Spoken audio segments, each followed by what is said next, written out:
Oh my gosh, you guys. There's like this thing where you have to like take the thumbnail. Hi, Teresa. It's so stupid. Hold on. So I'm gonna start with this. I found voice memos in my phone today. I've been finding all kinds of things. This is from my friend Arij. She's one of my closest girls in Doha. She lives in Qatar. Anyway, this is a message that I saved in my voice memo. It's probably from 2 years ago or something. I love you, Arij. You're always the underground king. Anyway, I'm gonna play this.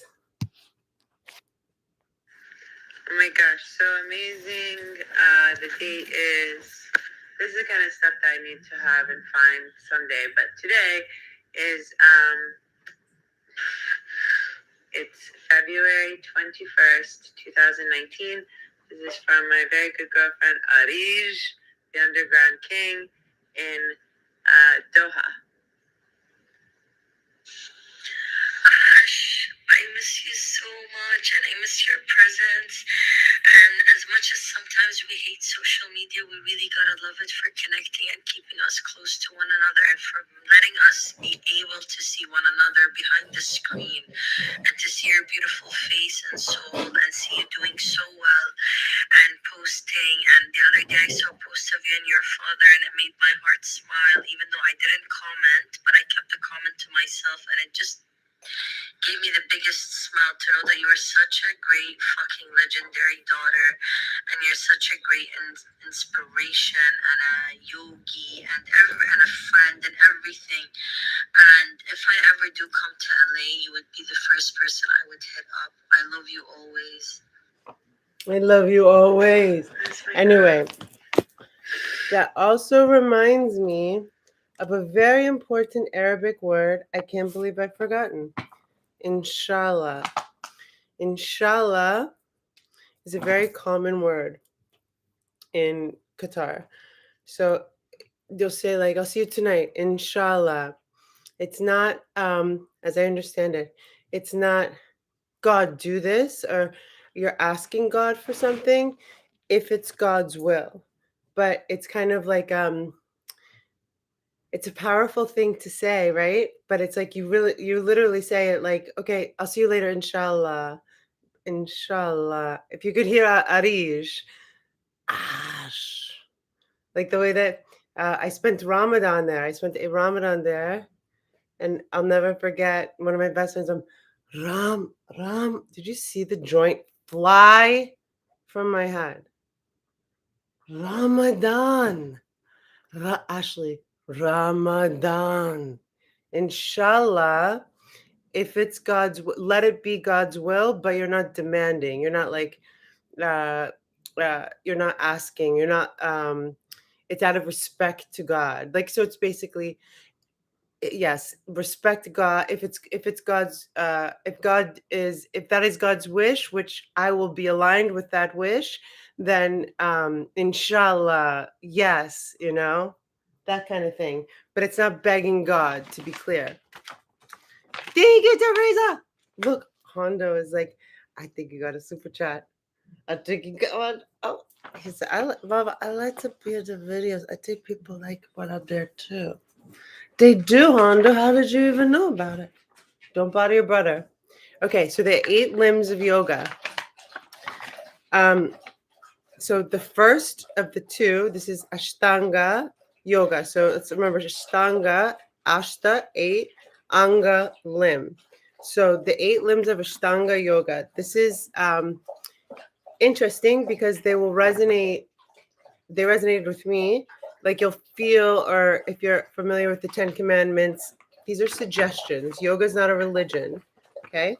So the first two have 5 sort of subparts, if you will, the yamas and the niyamas.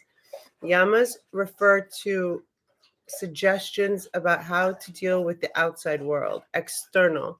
Niyama is disciplines for navigating, sustaining a clean internal world. Yes, your brother drinks water. Isn't that cool? Yama. So this is my before whatever. It doesn't matter. This is my This is my yoga teacher training manual. It's something I'm very proud of, by the way. Ashtanga yoga. Okay, the 8 limbs of yoga. Yama refers to the 5 abstentions.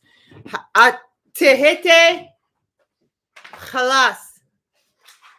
Um, Interesting. See, like whenever something resonates with me, it will be something that's along other lines. I forgot that this was here, but the five vows of Jainism are identical to the five yamas, which are the abstentions regarding external world, our behavior, and our um, engagement, if you will. First is ahimsa, nonviolence, inflicting no injury or harm to others, even to oneself. It goes as far as nonviolence in thought, word, and deed. For the last few videos I've done, I keep being in thought, word, and action. Or no, thought, deed, and action. And I'm like, deed and action are the fucking same. It's thought, deed, action. Those are the three. So it's not just, I don't punch Teresa in the face, like or whatever. But it's I don't think negative thoughts about Teresa. I don't speak negative words about Teresa. So ahimsa is all encompassing. When I talked about having people that take my training program, if they eat meat, to try being vegetarian, and if they're vegetarian, to try being vegan for the duration of the training program. This is with the intention of living without act, without having any footprint, if you will, on ahimsa or contributing in any way to nonviolence. Habibti, lie down all the way, please. Thank you. So ahimsa, nonviolence. So you're not inflicting injury, you're not speaking violent things, you're not thinking violent thoughts. Satya, one of my favorites. Speak the truth. Not you, you speak the truth all the time. When you speak the truth. I had a very interesting relationship with learning Satya in my first teacher training in 2006 because I understood. Okay, so let's see what this is. I picked the favorite version of my manual that I had. Non-illusion, truth in word and thought and deed, obviously. There's different, you get different kinds of materials, and as you whatever familiarize yourself with this material, what aligns with you, whatever. When I first got into teacher training, my first RYT 500, which was in 2006 in Miami Beach, I was like, oh my gosh, like I just finished reading The Power of Now. And I've talked about my relationship with Eckhart Tolle. It's just that book that I really respect and love. But I thought Satya, I just felt like I found home when I got into this teacher training. I was like teaching gymnastics. I had like finished with university, whatever. I didn't know really. I felt like I have a whole lecture about this in teacher trainings that I do. Like it's not like I've changed. Like it's not like there was a different. There was an Ashley. Like I was obviously clearly redundant sometimes. I was like very. I mean, I started doing ballet when I was 2 years old. I minored in modern dance. I was very attracted to physical movement and my body and choreography. And then I was coaching gymnastics. I did gymnastics as a kid as well.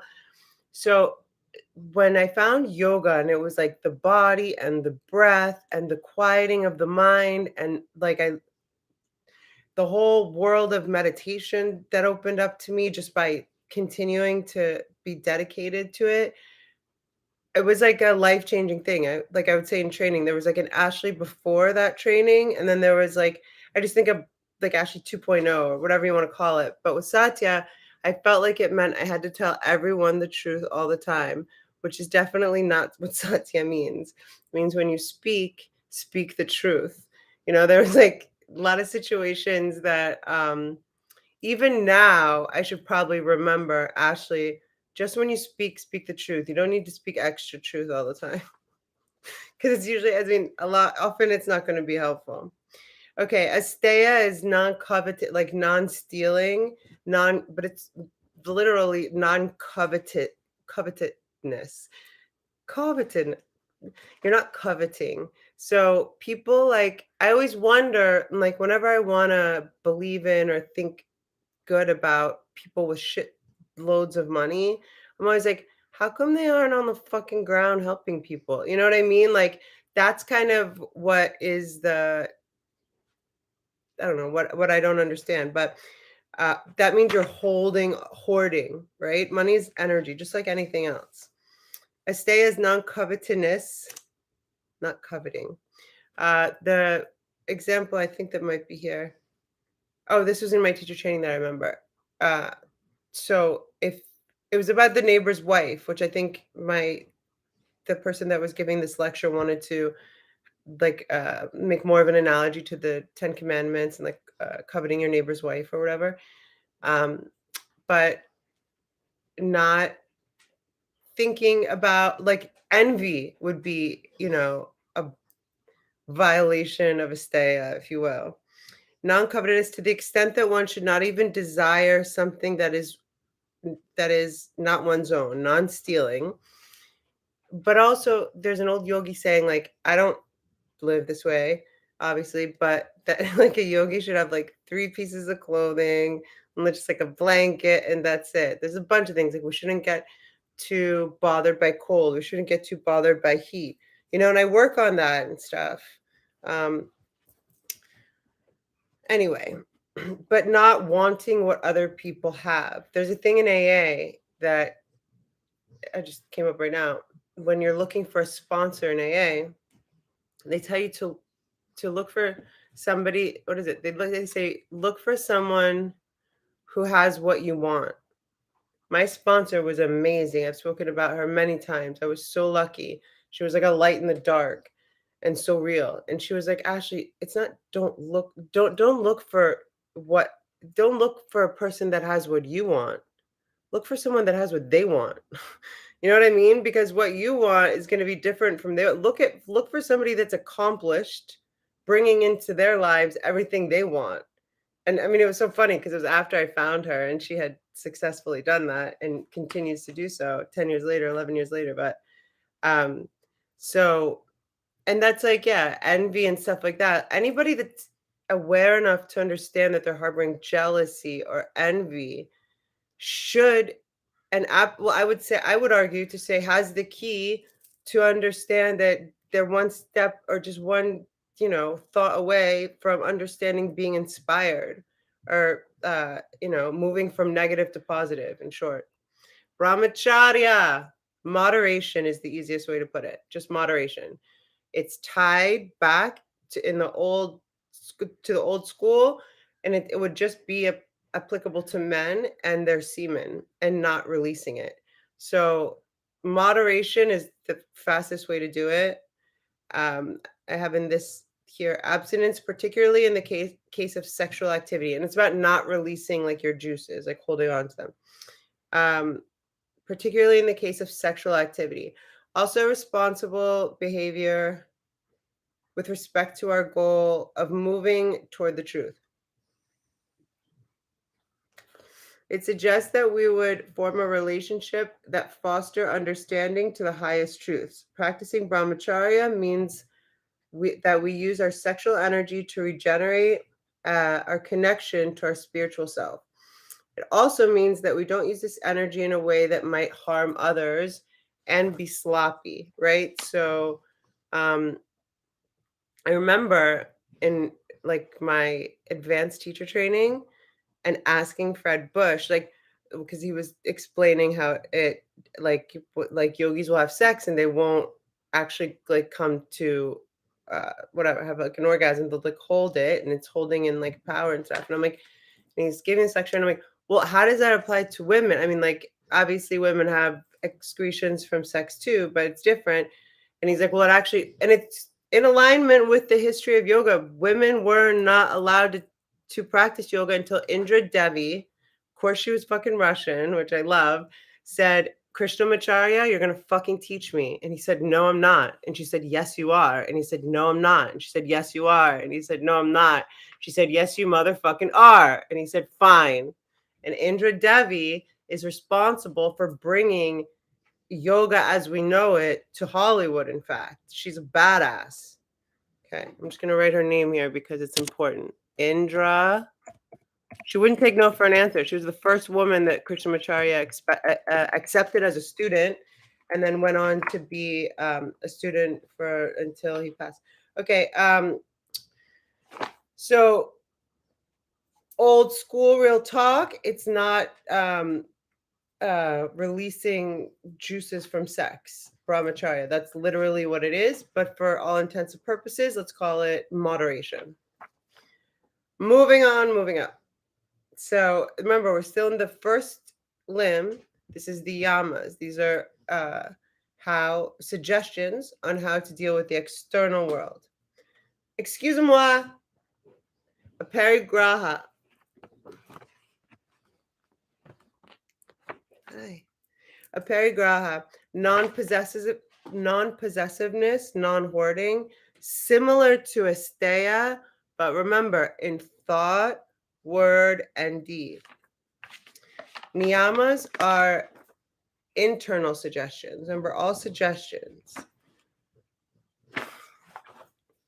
Yeah, I can see you better there, Honda. How did you know?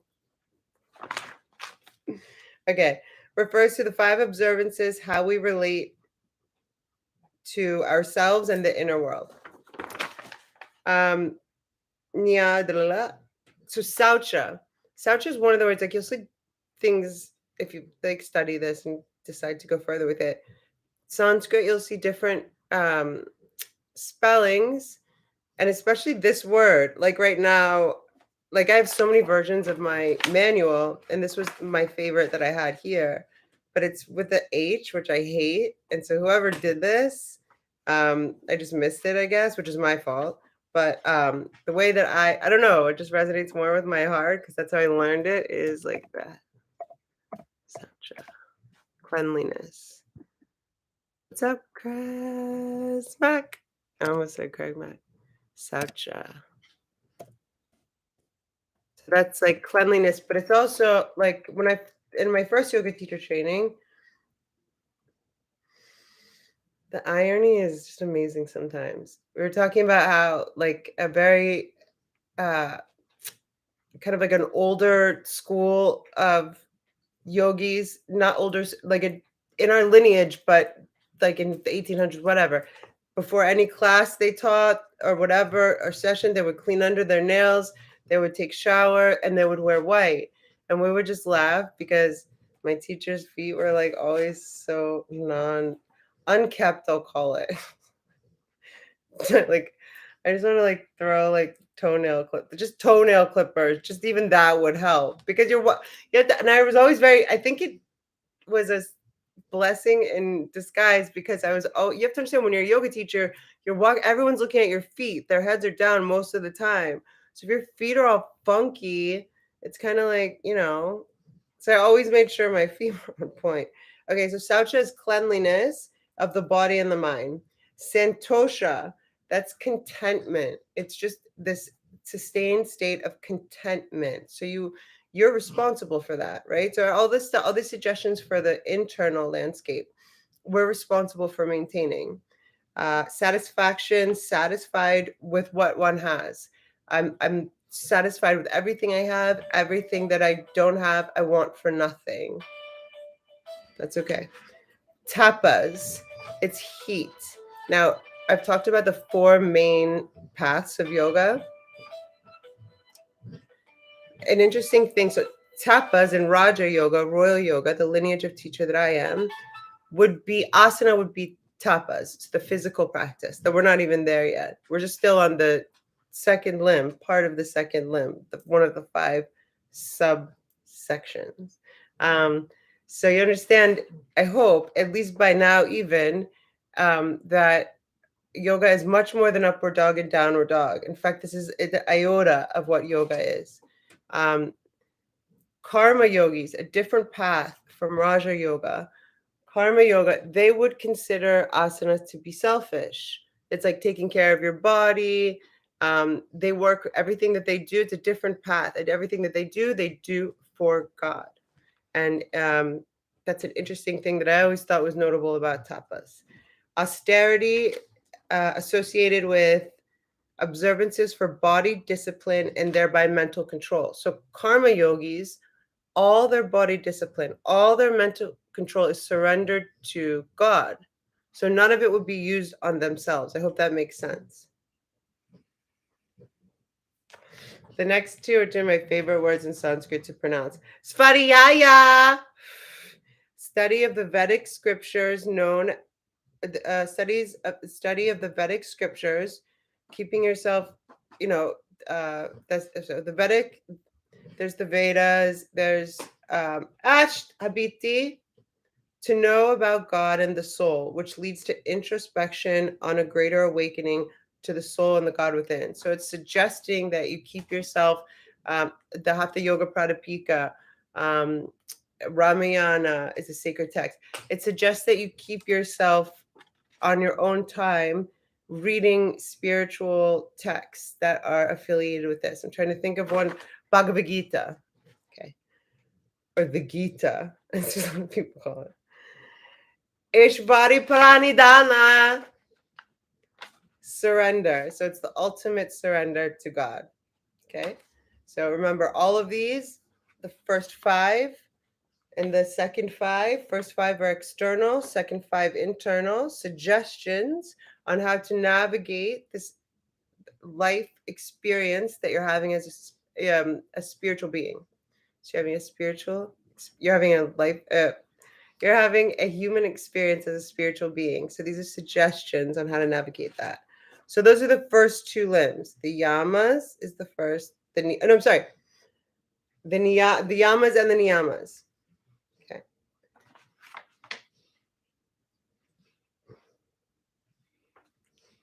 Asana.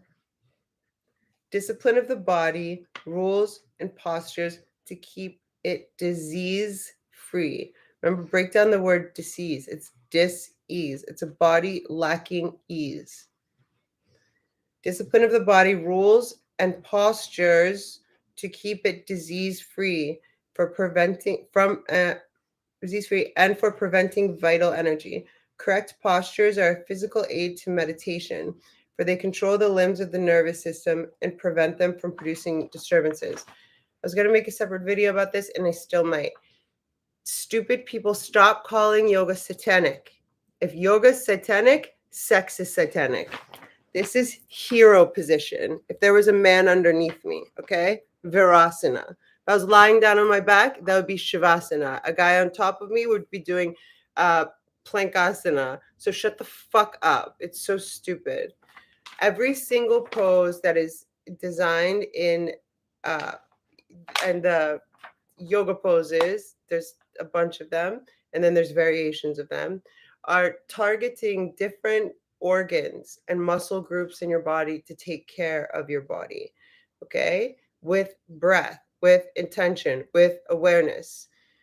All of those things are things that people that are so ignorant, remember, ignorant means you lack knowledge, to say stupid shit like yoga is satanic. As well, preceding, so the deeper aspects of yoga are focus, concentration, meditation. Preceding asana, preceding the physical aspects of yoga, yogis found themselves in meditation for hours and hours and hours. Again, and this is how you do it. It's in the lineage of teachers. I'll never forget Fred Bush said, and they were sitting there and their hips were speaking to them and their low back was speaking to them, and they just wanted their body to shut the fuck up. As we said verbatim. So they created these poses. The poses are literally just to help further and make the deeper aspects of yoga, like meditation and self-exploration, more attainable.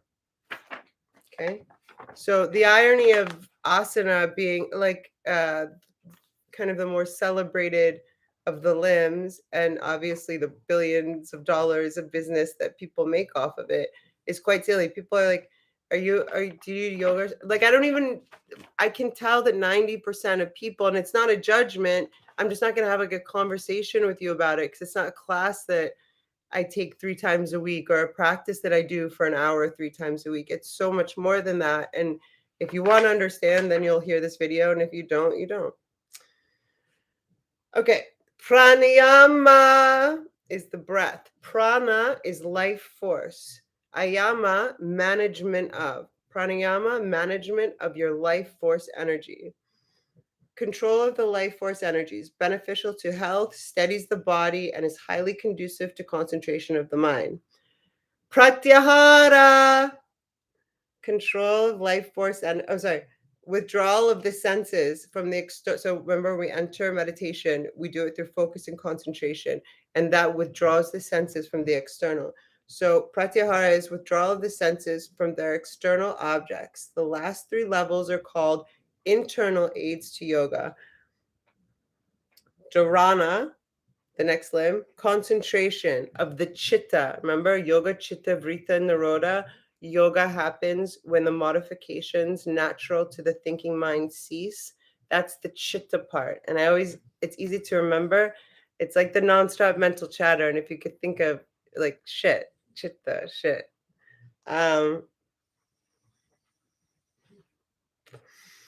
Concentration of the chitta or the modifications of the mind, because it's an energy. You know, when we do inhale third eye, exhale heart center, we're just sending the chitta to the heart center and sending the excess energy there so that the heart center can open. Upon a physical object or one thing, such as a flame, a lamp, third eye, midpoint of the eyebrow, same thing, or the image of a deity. Deity. Dhyana, steadfast meditation, undisturbed flow of thought around the object of meditation. The act of meditation and the object of meditation remain distinct and separate. Now, the eighth limb of yoga. If you're from South America, it's not yoga with a Y. It's yoga with a J. I think that's because that's their Y. But either way, yoga. It's also ja ja ja ja ja instead of ha ha ha ha ha. So it could be an H or a Y. Anywho, samadhi, oneness with all the object of meditation. It's oneness with all things. Samadhi is synonymous with enlightenment, with nirvana, whatever. There's no distinction between so this version says the act of meditation and the object of meditation, and I'm going to take it further and say there's no distinction between you and the external world. So that's the 8 limbs of Ashtanga yoga.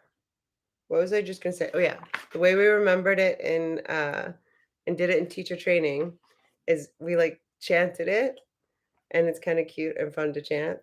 Yama, niyama, asana, pranayama, pratyahara, dharana, dhyana, samadhi, yama, niyama, asana, pranayama, pratyahara, dharana, dhyana, samadhi, yama, niyama, asana, pranayama, men in retention, pratyahara, dharana, dhyana, samadhi.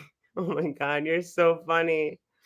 Harness that Vril open the third eye voice. Vril is a totally different thing though, isn't it, Chris? Isn't Vril like the thing that goes through the people's eyes? Come up here, buddy. Come here. Thank you, Pikachu. I just wanted to give you some love. You seem so nice. Don't let your sis fame get to you. Aw, that's nice of you. I don't. Not anymore. Her fame never got to me. Just the confusion of why things were so confusing got to me. Thank you.